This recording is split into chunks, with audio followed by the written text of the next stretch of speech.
Guys welcome back. और आज की हम बात करने वाले कि कैसे आप एक सोशल साइंस में एक अच्छा खासा स्कोर लेकर आ सकते हैं अब 95%। मेरे पास काफी ज्यादा कमेंट आ रहा है आपसे भी कि जी भाई सोशल साइंस बिल्कुल ही समझ नहीं आ रही है, हम सोशल साइंस कैसे पढ़े, सोशल साइंस में क्या स्ट्रेटजी अप्लाई करें, मैप हमसे नहीं हो पा रहे हैं, एग्जाम में जब सोशल साइंस का पेपर आता है तो हम ब्लैंक हो जाते हैं बिल्कुल। तो सोशल साइंस को कैसे मैनेज करें, तो मैं आज आपके सामने कुछ स्ट्रेटेजी लेकर आया हूँ, कुछ टॉपर टिप्स लेकर आया हूँ, कुछ रिसोर्सेज के बारे में बात करने वाले हैं, कुछ आपके पूरे ईयर का जो प्लानिंग है वो मैं आपको बताने वाला हूं कि जिसको आप फॉलो करके 95 अबव स्कोर कर सकते हैं डेफिनेटली, जो कि मैंने अपने बोर्ड एग्जाम में फॉलो करा था। वही चीजें मैं आपके साथ डिस्कस करने वाला हूं। तो बिल्कुल टू द पॉइंट बात करते हैं, तो ज्यादा टाइम वेस्ट ना करते इस वीडियो को स्टार्ट करते हैं। तो गाइस वीडियो स्टार्ट करने से पहले एक चीज मैं बता दूं कि हमने साइंस की ऑलरेडी सीरीज स्टार्ट कर दी चैप्टर वाइज, तो आप एक बार चैनल पर जाकर गो थ्रू कर सकते हैं। और मैंने अभी कुछ दिन पहले बोर्ड का पेपर सोल्व कराया साइंस का, तो एक बार जाकर आप उसको भी गो थ्रू कर सकते हैं। ओके, अब गई नेक्स्ट बात करते हैं। हमारा जो सबसे पहला पॉइंट होना चाहिए वो होना चाहिए हमारा सिलेबस एनालाइज। काफी बच्चे क्या करते हैं, डायरेक्ट पढ़ना स्टार्ट कर देते हैं और उनको सिलेबस की नॉलेज नहीं होती। ऐसे होना कि अब की बार आपका 2023 में जो है वो सिलेबस का रिडक्शन हुआ है, कुछ चैप्टर रिड्यूस हुए, कुछ चैप्टर न्यू ऐड हुए हैं। तो उससे पहले आपको सिलेबस को एनालाइज जरूर करना पड़ेगा। एज यू ऑल नो, जो आपकी मार्किंग स्कीम है, जो आपका चैप्टर का जो डिवीजन है मार्क्स वाइज, वो ये है कि जो आपका हिस्ट्री, राइट, और आपका geography and political science and eco, ठीक है, इनका जो आपका मार्किंग स्कीम है वो आपकी 2020 मार्क के आपके होने वाले हैं, राइट। और ये टोटल जो आपका बनेगा ये आपका 80 मार्क्स का बनेगा, प्लस आपका 20 जो होगा प्रैक्टिकल होगा। ये आपको पता है कि आपका 100 मार्क्स का पेपर होने वाला है। बट अब इन चीज को हमें कैसे एनालाइज करना है वो मैं आपको बताता हूं। तो सबसे पहले आपको यार सिलेबस एनालाइज कर लेना फटाफट जाकर, ठीक है। सिलेबस आप ऑनलाइन चेक कर सकते हैं, तो ऑनलाइन जाना, सिलेबस एनालाइज करना, क्या क्या चीज आ रही है, क्या क्या चीज नहीं आ रही, कौन कौन चैप्टर में पढ़ना है, कौन कौन चैप्टर हमें नहीं पढ़ना है। तो अब सबसे पहले आपको सिलेबस एनालाइज पर काफी ज्यादा ध्यान देना है, ठीक है। ओके गाइस, नेक्स्ट बात करते हैं रिसोर्स, नोट्स और मैप के बारे में। काफी ज्यादा जो बच्चे होते हैं ना वो रिसोर्स पर ही घूमते रहते हैं, ठीक है। मैंने बहुत ज्यादा देखा, और जब मैं अपनी क्लास 10th में था मैंने ये महसूस करा था कि हमारी सब चीजें सेटल हो जाती है पर रिसोर्स सेटल नहीं होती है। कभी हम किसी बुक पर जंप कर लेते हैं, कभी हम कोई दूसरी बुक पर जंप कर लेते हैं, मतलब चीजें जो अनबैलेंस ही रहती है। तो गाइस मैं ऑलवेज आपको रिकमेंड करता हूँ कि आप सबसे पहले एनसीईआरटी फॉलो करें। बेसिक जो आपका बनेगा वो आपका एनसीईआरटी वैसे बनेगा। एनसीईआरटी की रीडिंग काफी ज्यादा इंपॉर्टेंट है, पर काफी बच्चों का मुझे क्वेश्चन मिला है कि जी भैया एनसीईआरटी जो काफी ज्यादा टफ लैंग्वेज है और एनसीईआरटी हम समझ नहीं पा रहे हैं, तो हमें कुछ आप बुक बता दीजिए कि जिससे हम अपनी तैयारी कर सकते हैं। तो यार मैं आपको बुक सजेस्ट कर सकता हूँ एजुकार्ट की, और एजुकार्ट में क्या नया है वो चीजें मैं आपको एक बार बता देता हूँ। तो एजुकार्ट में जो आपके पास लेटेस्ट सिलेबस आया वो तो सारा कंप्लीट सिलेबस आपको मिल जाएगा एजुकार्ट की बुक में, प्लस जितना सिलेबस रिड्यूस हुआ है, जितना सिलेबस आ रहा है, एज वेल एज जो केस स्टडी बेस्ड है, कॉम्पिटेंसी बेस्ड क्वेश्चन। ये ऐसी पहली बुक है जो मैंने देखा कि जहां पर कॉम्पिटेंसी बेस्ड क्वेश्चन जो है वो काफी ज्यादा डिटेल में दिए हुए हैं। टॉपर्स के आपको यहाँ पर आंसर शीट मिल जाएगी, ठीक है। 16 सैंपल पेपर यहाँ पे आपको मिल जाएंगे, 3-4 सैंपल पेपर है, वो आप स्कैन कर कर आपको ऑनलाइन वो सैंपल पेपर मिल जाएंगे। और इसमें short answer type, long answer type सारे क्वेश्चन है, एमसीक्यू बेस आ रहे हैं, और समरी वाइज दिया हुआ है। मतलब समरी कैसे कि आप कोई भी चैप्टर अगर आप पढ़ोगे तो उससे रिलेटेड चैप्टर की एक समरी है, अगर आप वो समरी पढ़ के चले जाओगे तो आपकी कोई भी दिक्कत नहीं आने वाली है, ठीक है। तो अगर आप चाहो तो एजुकार्ट की बुक बाय कर सकते हो, ठीक है। ये भी मेरे पास एक एजुकार्ट का क्वेश्चन बैंक है, और लिंक आपको डिस्क्रिप्शन दिया गया है, और या आप अपने आसपास, ठीक है, शॉप से भी ले सकते हो, कोई दिक्कत वाली बात नहीं है। ये मैंने एनालाइज करा, एनालाइज करने के बाद ही मैंने आपको ये बताइए, तो मुझे काफी ज्यादा बेहतर लगा है, तो you can go for it, ठीक है। बाकी एनसीईआरटी के साथ आपको इसे जोड़ लेना। एनसीईआरटी बिल्कुल बेसिक है, मैं ऑलवेज रिकमेंड करता हूं कि you should go for the NCERT, but हाँ अगर आपको कोई एक्स्ट्रा में बुक लगानी है तो this will going to be good. Next बात करता है नोट्स के बारे में। जी रिसोर्स तो हमारे पास होगी कि हमने रिसोर्स के बारे में डिस्कस कर लिया, अब नोट्स के बारे में बताओ। देखो, आप एनसीईआरटी गो थ्रू कर रहे हैं, आप ये एजुकार्ट गो थ्रू कर रहे हैं, ठीक है। उसके बाद आपको इसमें से जो भी चीजें समझ आती हैं, जो भी मेन पॉइंट है, वो मेन पॉइंट कीवर्ड में हाईलाइट करना है नोट्स में।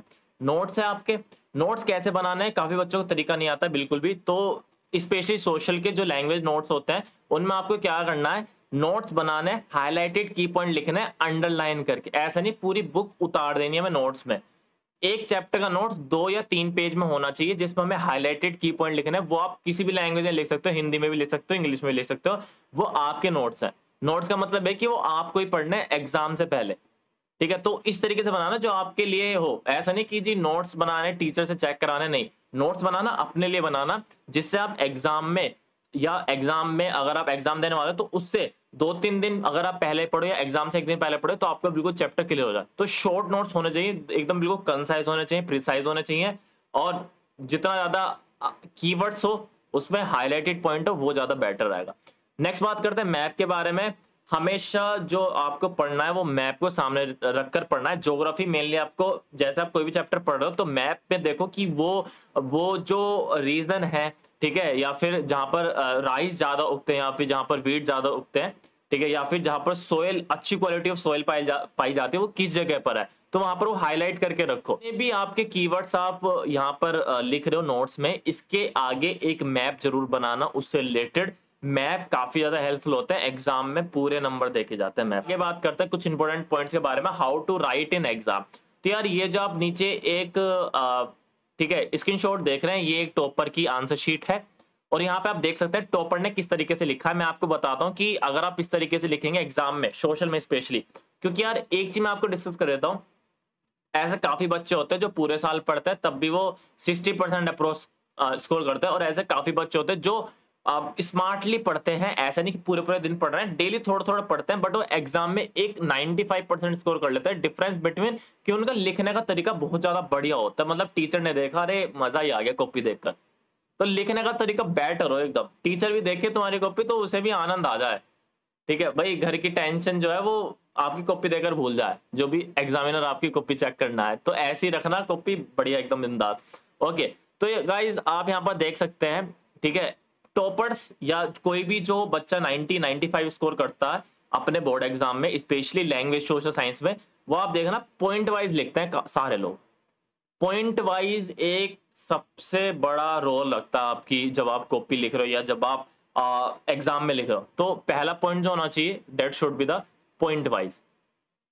तो आपको पॉइंट वाइज लिखना है, ठीक है, ऐसा नहीं एक बार लिखते चले गए पूरा पेज भर दिया, बड़े बड़े पैराग्राफ लिख दिए, कोई मतलब नहीं, छोटे छोटे पैराग्राफ हो, छोटे छोटे, ठीक है, ये मान लो कि 6-7 लाइन को पर पॉइंट वाइज हो। नेक्स्ट बात देखो, यहाँ पर हेडिंग्स हैं, ठीक है, हेडिंग्स पे अंडरलाइन कर रखिए, ये सबसे बड़ा की रोल है, ठीक है। कोई कोई एग्जामिनर होता है वो आता है, अरे अच्छा vertical division of power and it's benefit लिखे हैं, अच्छा तो जो है वर्टिकल डिवीजन उनको पता चलेगा कि वर्टिकल डिवीजन और हॉरिजॉन्टल पावर के डिवीजन क्या होता है, तो वर्टिकल पावर के डिवीजन देखते उनको आइडिया लग गया कि हाँ इसको आता है, तो एग्जामिनर वहीं आपका इंप्रेस हो गया, यहीं पे बढ़िया एकदम, कोई दिक्कत वाली बात नहीं।